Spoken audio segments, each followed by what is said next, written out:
Hello, my name's Elizabeth Langdon and I'm the Victims of Crime Commissioner in Victoria. Before we start our session today, I'd like to acknowledge the traditional owners of the lands on which I'm dialing in from today, the Kulin Nation, and pay my respects to elders past, present and emerging, and extend that respect to any other Aboriginal people who've joined us here today.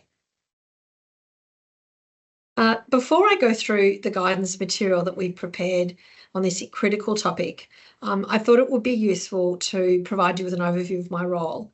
As many of you may know, as Commissioner, it's my role to promote the fair treatment of victims in the justice system, including victims' experiences with police, the criminal justice system and service agencies.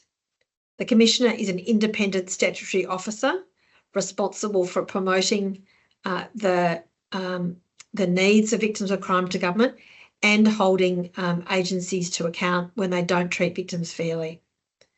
My office and I work to identify and address systemic challenges victims face when navigating the criminal justice process and accessing vital support services. I can also act on complaints from victims when they consider that their rights under the Victims' Charter have been breached. So what is the Victims' Charter? As many of you know, it sets out how victims must be treated in Victoria. Victims' rights and entitlements are protected under legislation. In 2006, the Victims' Charter Act was introduced. This law sets out how agencies operating within the justice system must interact with victims. A core principle of the Charter says that, for example, victims must be treated with courtesy, respect and dignity. Victims also have a fundamental right to be kept informed of the progress of the investigation, and victims must have access to information, assistance and support throughout what can be a long and difficult process. The VOC has developed some guidance material which sets out your obligations under the Charter for communicating with, making referrals for and protecting the privacy of victims of crime. So principles 7, 7B and 14 as highlighted with the stars. This matrix which we prepared provides practical guidance on how you and your agency can review and improve your compliance when providing information, referrals, communicating with and protecting the privacy of people affected by crime. The guide provides an overview from foundational to good practice. In addition to the guidance, we've prepared a checklist to assist you with your compliance.